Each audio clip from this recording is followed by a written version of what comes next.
Oi. Boa tarde a todos, mais uma vez. Quase boa noite. Tendo em vista o adiantar da hora, eu vou passar a palavra aqui para o meu colega Lucas, que vai dar início ao nosso painel final. Boa tarde a todos. Queria agradecer primeiro a organização do Congresso, na pessoa do professor Luiz Fávio, pelo convite. Nesse painel, a gente vai abordar algumas questões sobre os temas dos painéis que foram feitos ao longo do dia. E aí, a primeira pergunta, a gente vai passar para a Cláudia Pimentel, que vai responder a seguinte pergunta. Em alguns momentos do debate, foram apresentadas críticas ao princípio do arm's length. Quais as alternativas existentes a esse modelo? Cláudia, por favor.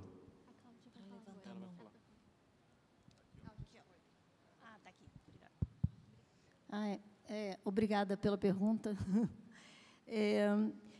Certamente, né, a gente reconhece que o princípio arm's length ele traz complexidades, né, em relação ao nosso modelo anterior de margens fixas, né, e isso é fato, né.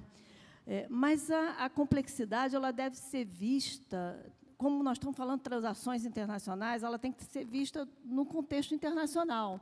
O que a gente ouviu durante a tramitação, muitas multinacionais, elas gostaram dessa adoção porque é mais simples, ou é melhor para fins em termos de trabalho e necessidade pessoal, é mais simples você ter uma adoção que é aderente nos dois países, vamos dizer que é uma transação Brasil-França. A França aplica as regras da OCDE. Então, essa complexidade, ela acaba sendo reduzida quando você tem o mesmo sistema.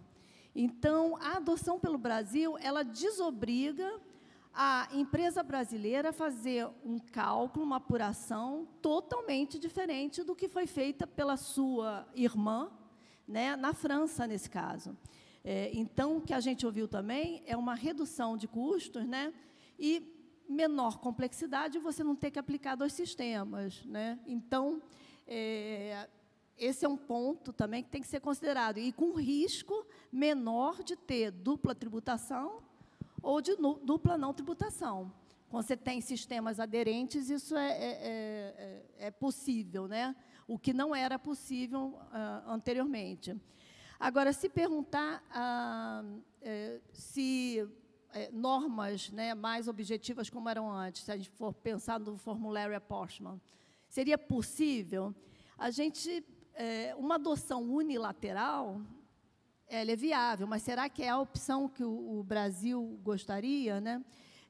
A gente vê as discussões do Amount B, que é mais ou menos isso, né? A discussão que está tendo no Pilar 1 em relação ao Amount B é uma definição de percentuais, de margens, né, de como simplificar, mas só para o baseline distributor, que é uma função muito específica. E não está se chegando a uma conclusão. Então, está havendo divergências, né, os países estão caminhando, mas há uma divergência. Então, me parece que um modelo, né, que você acomode, que você tenha realmente uma adesão e que tenha uma estabilidade internacional, me parece que ainda é o modelo que é adotado pela grande maioria dos países, né, que foi agora que o Brasil se juntou, né? Então, eu acho que seriam essas assim, as considerações que eu gostaria de colocar, né, em relação a essa pergunta. Maravilha. Eu vou aproveitar que a resposta foi super completa e já vou passar para a próxima pergunta, que eu vou direcionar para o Roberto. Roberto, a pergunta que foi enviada é a seguinte: a aplicação da ZORA implica tributação analógica e contrária ao artigo 108, parágrafo 1º do CTN? E a pergunta vai adiante, diz: quais são os riscos de adoção indiscriminada da ZORA e quais são os possíveis parâmetros para o seu controle? Bom, primeiramente, boa tarde a todos. Queria agradecer a todos da coordenação do evento e parabenizar pela excelente organização. Indo direto ao ponto, eu gostaria só de fazer um pequeno comentário à fala da doutora Cláudia, no sentido de que, de fato, nós temos que adotar um regime que convirja, digamos, para um padrão comum, para o arm's length. Nós ouvimos em alguns painéis anteriores, críticas em relação ao arm's length, principalmente num cenário de economia digitalizada. Então, num cenário de economia digitalizada, nós não temos comparáveis para tudo, principalmente para intangíveis, e muito se falou em relação à migração para um Global Formulary Apportionment. Bom, o Global Formulary Apportionment ele seria o ideal no sentido de capturar todos os ganhos de sinergia que se tem em estruturas multinacionais, mas ele é infactível, porque nenhum dos países não conseguiriam concordar em relação aos critérios da fórmula, né?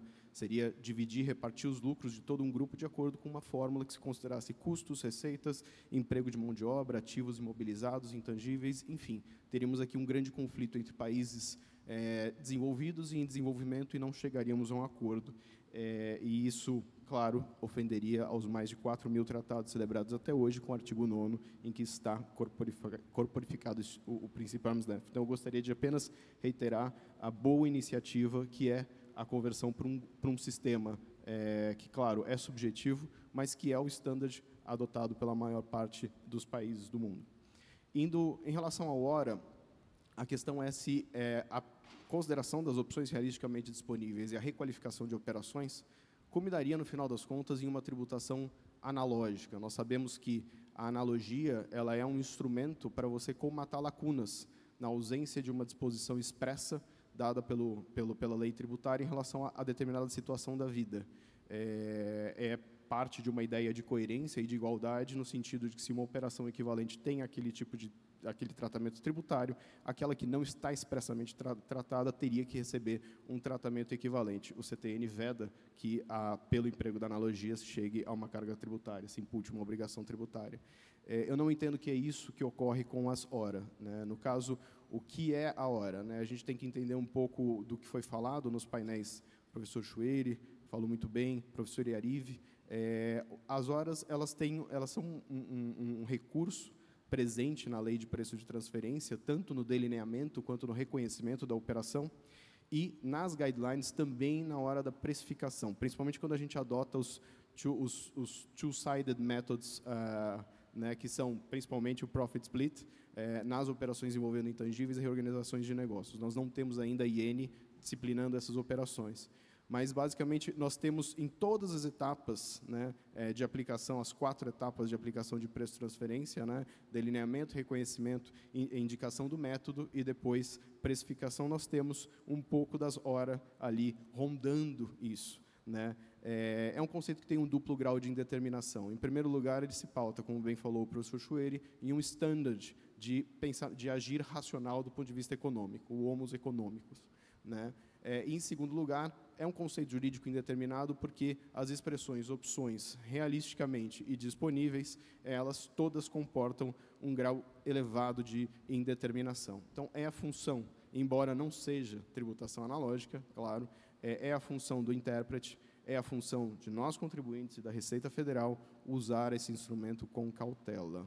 Por quê? Porque o risco presente nas guidelines é de que, se todos os países adotassem essa poderosa arma sem a devida prudência, né, o que haveria seria um risco de múltipla tributação, porque cada país caracterizaria a operação como bem lhe aprovesse. Então, a questão é uma arma poderosa, mas tem que ser usada com parcimônia, e isso eu peço aqui a todos os auditores que estão aqui hoje, sob risco de dupla tributação e de não ser o resultado adequado. Então, quando a gente pensa nas guidelines do OCDE, o parâmetro é sempre o que terceiros independentes teriam feito. Então, o teste é sempre, terceiros independentes teriam feito isso.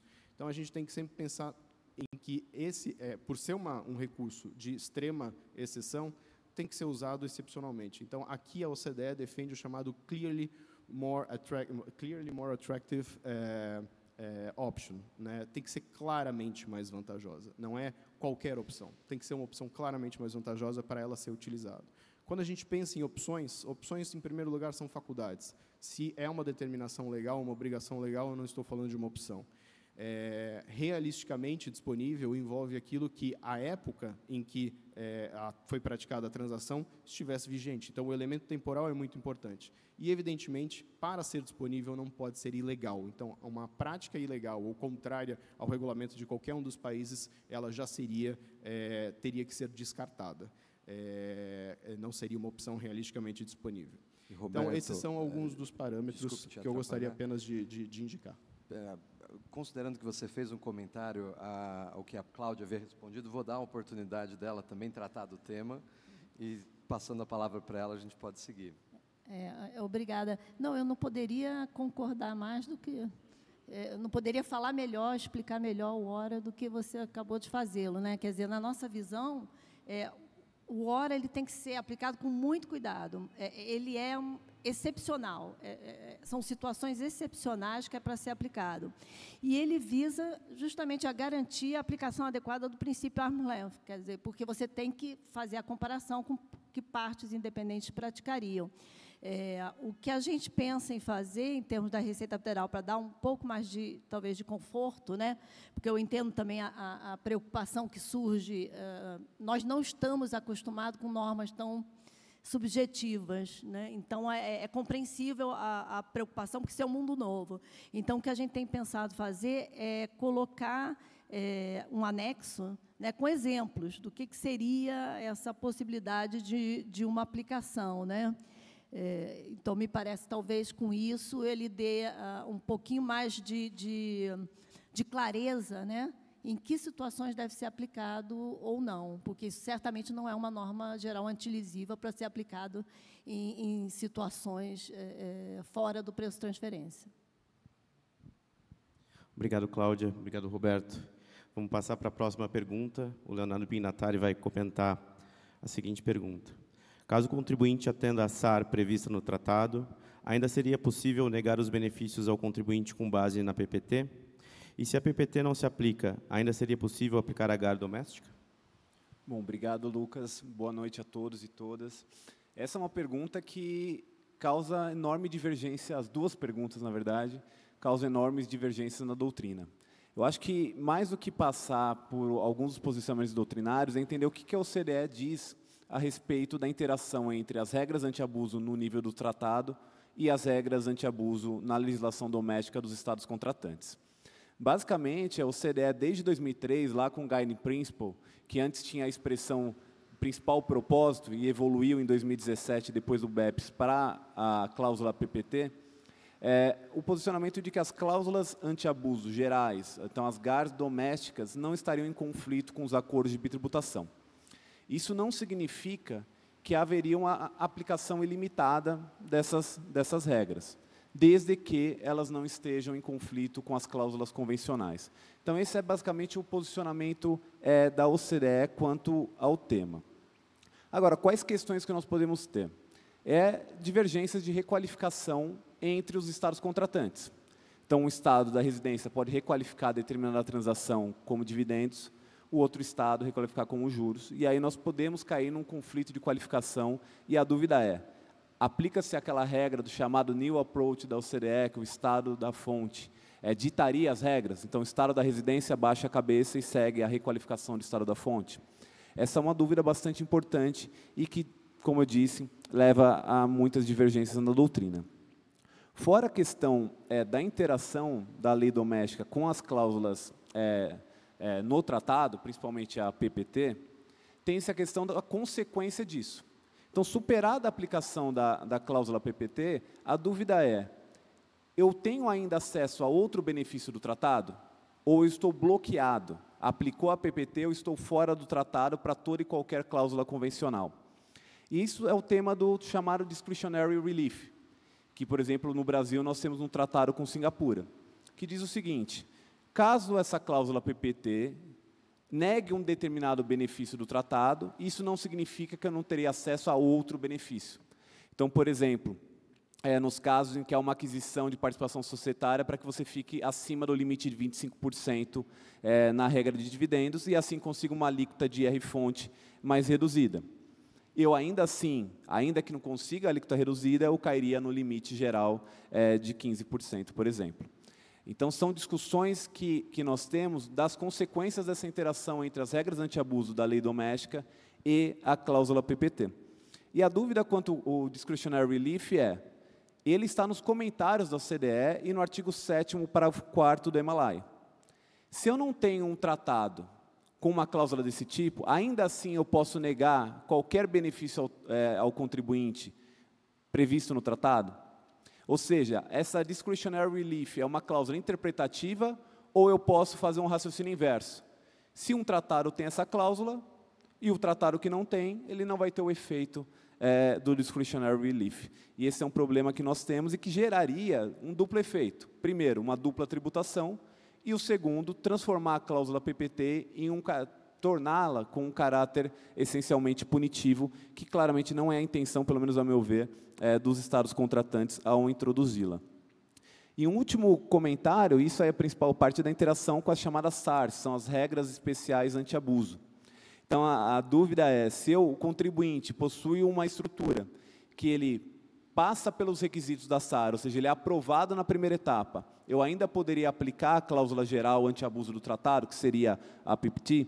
Isso também possui uma divergência na doutrina, principalmente quanto à existência de uma antinomia ou não entre as regras. A meu ver, eu poderia aplicar a cláusula PPT, ainda que a LOB fosse cumprida, desde que a LOB, o contribuinte buscasse contornar a LOB de forma abusiva.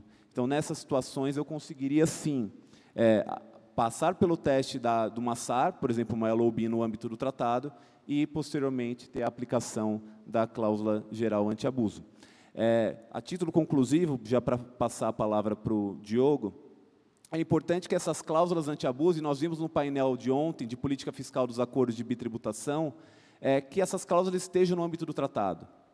Eu acredito que quanto mais nós tivermos definições, cláusulas anti-abuso dentro do escopo do tratado, isso facilita e evita conflitos de qualificação, como mencionei, entre essa briga, o estado da residência, o estado da fonte, e com o estado da residência falando, não vou te dar o crédito porque você não aplicou o tratado em conformidade com a convenção. Muito obrigado. Obrigado, Leonardo. Eu acho que, oxigenando um pouco discussões sobre tratado, a gente volta agora para preço de transferência, para fazer uma pergunta agora para o Matheus. Matheus, durante a apresentação do José André, que nos brindou hoje com uma bela apresentação sobre o tema, foi em um dado momento foram mencionadas as regras de Thin Cap, e, portanto, surgiu a dúvida, qual a expectativa para essas regras diante da convergência do Brasil para o modelo da OCDE de preço de transferência? As regras de subcapitalização, elas continuam tendo algum espaço para serem aplicadas? Obrigado, Diogo, pela pergunta. Boa noite a todas e a todos. E, para responder muito direto e objetivamente, a expectativa sobre regras de Thin Cap, pelo menos a meu ver, é baixa, para não dizer nenhuma. E por que isso? Por decisão legislativa. Nossa lei de TP já alterou a lei de Thin Cap e manteve tudo que existia lá, inclusive a respeito da famosa e famigerada aplicação concomitante. Então, quando muita gente voltaria a discutir, né, o que vale, o limite de TP, o limite de Thin Cap, essas discussões, a doutrina já vem documentando muito bem, desde 2010, pelo menos, e nada de novo aqui. O que eu acho que se desvela a partir da lei de TP é uma constatação de que a nossa lei de Thin Cap está ficando, a cada dia que passa, muito velha, né, muito antiga. Ela é uma lei pré-BEPS, ela é uma lei de 2010, mas que se baseia num padrão de 98. Né? O que ela adotou está no relatório de Harmful Tax Practices de 98, que foi o primeiro pacote de maldades da OCDE, e, portanto, essa lei ela não adotou nada daquilo que se viu como bom padrão depois disso. Né? Então, ela ignora a estrutura de capital da empresa, ela ignora a estrutura de ativos da empresa, ela ignora o EBITDA da empresa, ela simplesmente conhece o patrimônio da empresa e faz uma proporção de 2:1 entre endividamento e patrimônio, e, com isso, deduz um limite, estabelece um limite de dedutibilidade. Isso é necessariamente ruim? Não, nem sempre, pode ser muito bom. Por quê? Porque é simples, né? Muito fácil. Acho que ninguém aqui precisa de formação contábil específica para saber qual é numericamente o patrimônio da empresa, multiplicá-lo por 2 e, com isso, saber se estou cumprindo ou não com o Thin Cap. Mas isso pode ser muito ruim para alguns contribuintes cuja atividade necessariamente envolve alguma alavancagem, algum endividamento, e em tempos que não são mais os nossos, de juros baixos, né, onde o custo do capital no empréstimo ele é muito baixo, e eu não consigo, ou não me deixa de ser interessante por via de uma regra tributária que, pelo menos nesse aspecto, me parece desproporcional, como medida anti-abuso. É uma medida muito simples, mas que, a depender do contribuinte, do setor e do endividamento que se constata naquele setor, ela parece claramente desproporcional. E, do lado de TP, o que a gente vê é uma regra que se sofisticou grande, né, brutalmente. Né? Acho que aqui todos se lembram dos, não necessariamente bons, mas velhos tempos de de LIBOR mais 3, né, quando o controle de juros nasceu na 9430. Em 2012, isso ficou um pouquinho mais sofisticado, né, a gente passou a adotar os juros que o Brasil emite seus títulos no exterior para taxas pré-fixadas, para as taxas flutuantes era LIBOR 6 meses, tudo com spread lá fixado pelo Ministério da Fazenda, e tudo isso deixa de existir, né, não tem mais agora taxa de juros na lei de TP, essa taxa ela tem que ser aferida em mercado, a partir de um padrão arm's length, com análise de comparabilidade e, guess what, também considerando as alternativas realisticamente disponíveis, né? Não entro novamente nesse mérito, né? O painel inteiro dedicou a isso, o Roberto já falou. Eu só queria dizer que essa alternativa realisticamente disponível pode levar o intérprete a crer que o que se teve naquela operação não foi verdadeiramente um endividamento, mas sim uma capitalização. Então, a nossa lei de TP hoje, ela autoriza que se trate a dívida como se capital fosse. E percebam, isso é, em alguma medida, também o escopo da nossa lei de ThinkCap. A ThinkCap, em alguma medida, ela também serve para isso. Então, a gente passa a constatar que o sistema hoje conta com 2 normas, igualmente anti-abuso, dirigidas de forma bastante semelhante ao mesmo objetivo, uma delas muito simples, mas tendente à desproporcionalidade, e a outra delas muito complexa, mas que não tende à desproporcionalidade, porque até por uma exigência de comparabilidade, aquela operação tem que se ajustar à minha. Então, esse é o dilema, essa é a escolha que tem que ser feita, pelo menos em termos de design legislativo, para uma futura reforma da nossa legislação sobre a renda. Então, eu diria hoje que, por bem, ou abaixo a regra de ThinkCap, que tende a ser ruim, apesar de fácil, ou bem se atualize a regra de ThinkCap, né, para tudo aquilo que já se estabeleceu como boa prática e que segue sendo ignorado pela legislação brasileira nessa matéria. Acho que era isso, Diogo. Obrigado. Obrigado, Matheus. Seguindo no tema do transfer pricing, a Carolina Carey vai responder a próxima pergunta, que é a seguinte: comente sobre a obrigatoriedade das empresas brasileiras realizarem a entrega do Master File nos casos em que todas as transações são realizadas com paraísos fiscais. Obrigada, Lucas. Gostaria de dar boa noite a todos. Para mim, essa é uma questão assim bastante simples, né? Porque o Master File ele basicamente traz informações sobre o grupo multinacional, né? Se você não tem um grupo multinacional, você não vai ter as informações ali que são necessárias para o preenchimento do Master File, a não ser que você preencha ali um Master File basicamente com não aplicável para vários requisitos, né?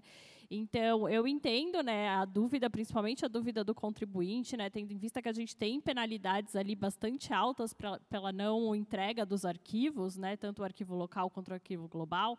A gente tem penalidades pela entrega ali incompleta dos arquivos, né, então isso gera uma apreensão ao contribuinte, mas, ao meu ver, ali ficaria um arquivo bastante incompleto, né? Aí não faz muito sentido você preparar um arquivo para multinacionais para uma empresa que não é multinacional. Eu acho que essa é uma questão que gera dúvida no contribuinte.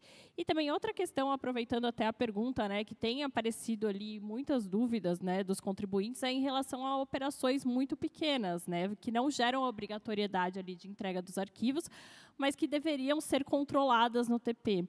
E aí a gente fica ali, né, numa expectativa, né, na legislação anterior a gente tinha a questão dos safe harbors, né, que podiam ser utilizados para esse tipo de operação, dessas operações pequenas. Então muitos contribuintes já não faziam ali o controle embasados nessas características de safe harbors. E na nova legislação a gente ainda não tem essa previsão, né? Então muitos contribuintes estão se perguntando também se nessas operações tão pequenas vai ter necessidade de fazer todo um controle, um estudo de benchmark. A gente sabe que é um estudo caro. Uma documentação toda adequada, e então a gente fica ali na expectativa de que haja uma normativa sobre o tema. Mas, sem me alongar muito, acho que a gente sabe que o tempo é curto, mas é basicamente isso. Obrigada, Lucas.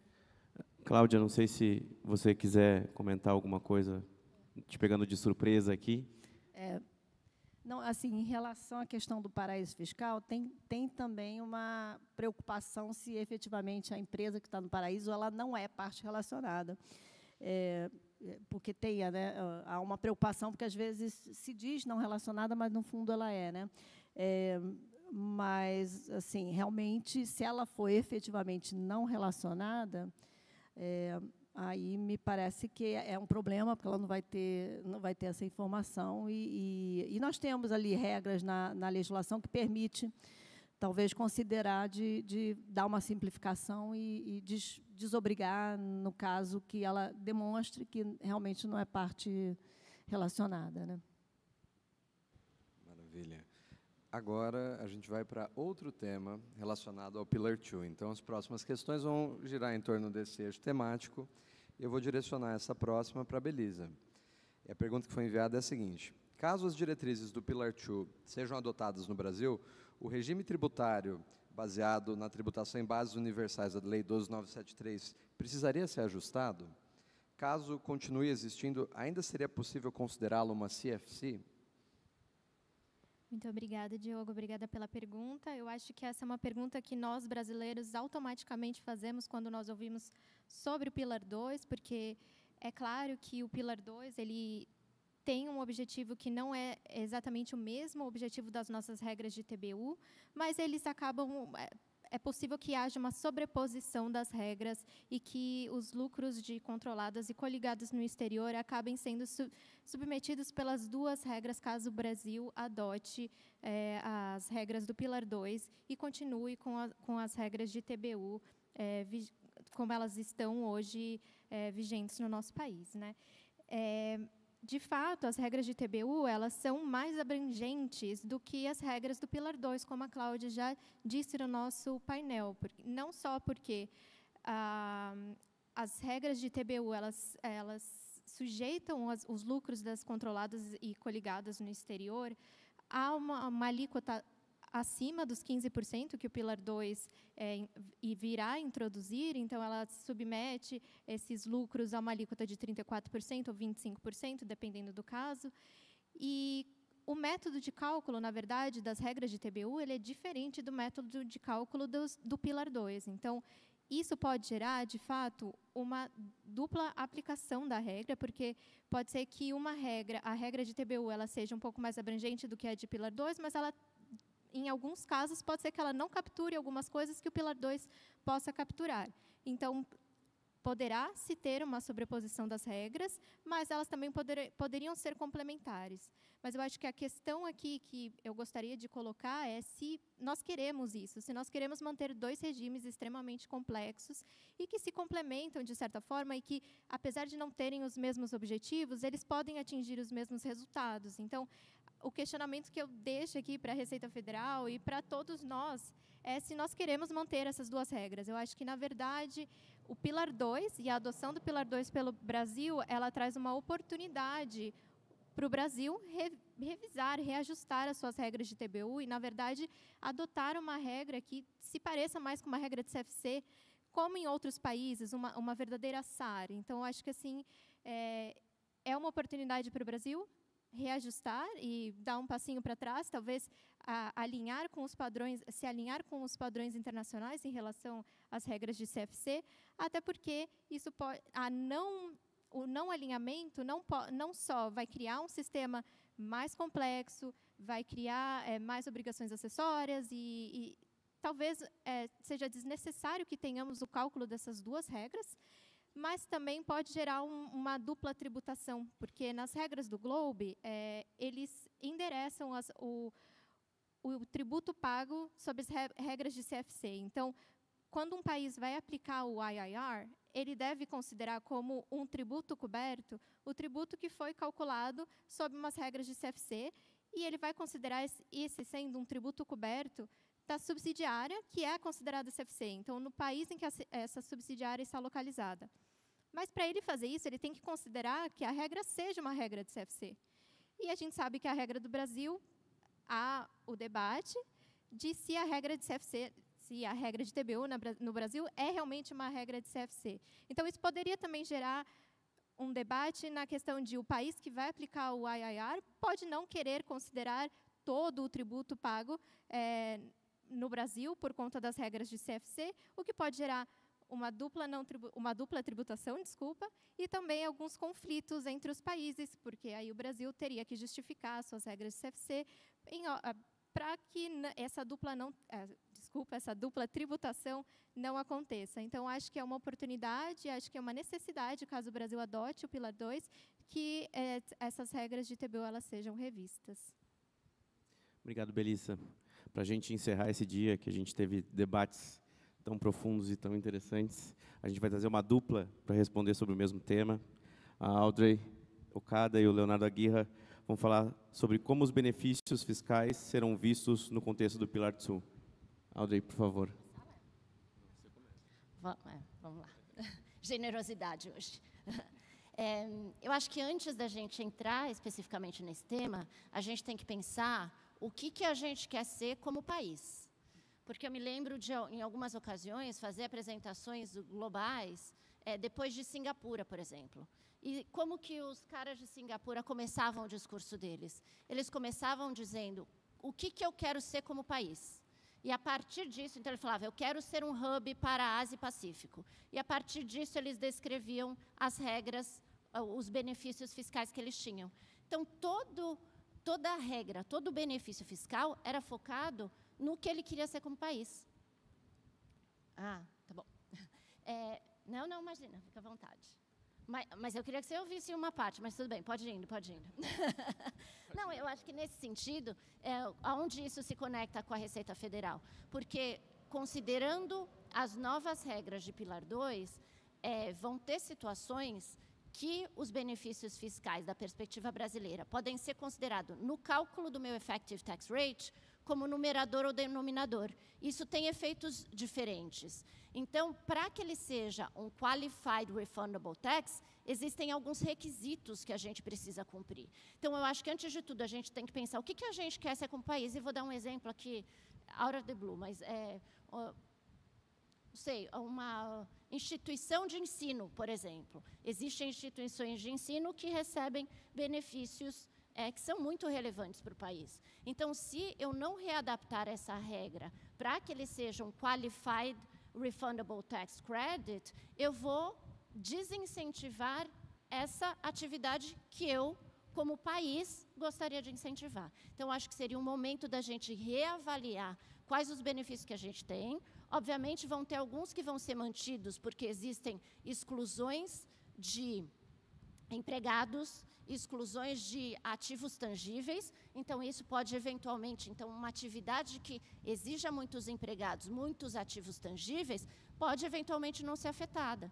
Mas existem outras que serão afetadas. Então, acho que, de novo, a minha provocação é o momento da gente olhar para os benefícios que a gente tem hoje e ver quais, considerando o que a gente quer ser como país, deveriam ser rearrumados, rearranjados, qualquer coisa, para que eles possam ser qualified para fins de Pilar 2 e manter o incentivo que a gente vislumbra que é relevante para a nossa nação. Vai lá, Léo, complementa. Obrigado, Audrey. Boa noite a todos. Para finalizar, e também deixar a Cláudia, que já tinha avisado que ela precisava sair mais cedo, ela fica à vontade se precisar sair, eu queria fazer um comentário brevíssimo sobre essa questão do crédito. Nos parece que, realmente, o Pilar 2 nos convida a fazer uma revisão dos benefícios fiscais que tratam de imposto de renda. Só para a gente dar tchau para a Cláudia. Obrigado, Cláudia. Obrigado, Cláudia. Obrigado pela participação. Tchau, boa noite. Desculpa, então. Imagina. Aqui é um formato de mesa de debates, então acho que fica à vontade para se interromper. O Pilar 2 nos convida a fazer uma revisão de benefícios fiscais, né? Então, a gente vai ter uma série de benefícios, desde que eles sejam aproveitados pelas empresas que estão no escopo do Pilar 2, né? Então, a gente vai ter lucro da exploração, o PERS, que foi mencionado aqui pela Cláudia mais cedo, P&D, PAT, tem uma série de benefícios fiscais que, uma vez que o Brasil aplicar o Pilar 2 na sua legislação, eles vão perder seus efeitos em relação a essas multinacionais. Então, a OCDE está olhando nas suas recomendações para que esse formato seja alterado. Ao invés de você deixar de tributar, você tributa e entrega o crédito qualificado. E esse crédito qualificado, ele entra como um fator redutor no numerador lá do cálculo do ITR. Então, em outras palavras mais simples, naquele ano em que você pagou menos imposto do 15% na alíquota efetiva, você vai descontar desse imposto os créditos que você recebeu no numerador, né? Tinha que fazer uma conta aqui, se tivesse com uma lousa, eu faria uma conta aqui. Então, o recebimento do crédito ele vai impactar quanto que você vai ter de carga tributária. Então, por que esse recorte é tão importante? Porque a definição de Qualified Refundable Tax Credit é uma definição que comporta uma série de falhas. Duas importantes. Uma, você só considera o crédito qualificado se ele for pago em 4 anos. A nossa tradição brasileira não é de pagar em 4 anos. A gente sabe que a lei de subvenção, que já está, né, como ela mesma diz, alinhada com o Pilar 2, ela fala que vai ser pago o crédito em 2 anos. Mas situações do dia a dia podem acontecer. Digamos que você tem uma ação judicial sobre esse assunto. A ação judicial demora 6 anos, 7 anos para acabar. Esse endereçamento a gente vai ter que ter, porque a definição de Qualified Tax Credit é de 4 anos. Você tem outras situações que também poderiam levar a uma espécie de brecha dentro da legislação, e para isso eu faço um convite aqui, fazendo uma propaganda do Vitor Polizelli e do Gustavo Vettori, que tem uma ótima reunião nossa de mesa de debates sobre o assunto, que eles demonstram com o cálculo uma série de situações em que essa definição de Refundable Tax Credit ela é falha e ela precisa ser ajustada para a nossa realidade. A própria lei, né, da tributação de subvenção já nos coloca esse cenário, né? Ela acabou de ser editada, a gente não tem a legislação de Pilar 2. Mas lá na frente, quando a gente vier a ter essa legislação, a gente vai certamente enfrentar um contencioso se a gente não tiver uma normatização que proteja as empresas que vão estar submetidas a esse regime. Porque, no final do dia, se não houver essa proteção, o que vai acontecer? Você vai ter o maior top-up tax e, ao mesmo tempo, você vai estar fora do regime, digamos assim, doméstico que dá o endereçamento para o crédito. Então, tem uma dupla penalização. E isso exige uma normatização brasileira para endereçar esse assunto, considerando esses 2 fatores principais, principalmente o tempo, né, dos 4 anos. É isso, pessoal. Obrigado. E falando em tempo, o nosso acabou. Então, eu queria agradecer a todos os participantes, a todos os presentes que acompanharam a gente até o fim. E espero vê-los amanhã para o último dia do Congresso. Então, muito obrigado e boa noite.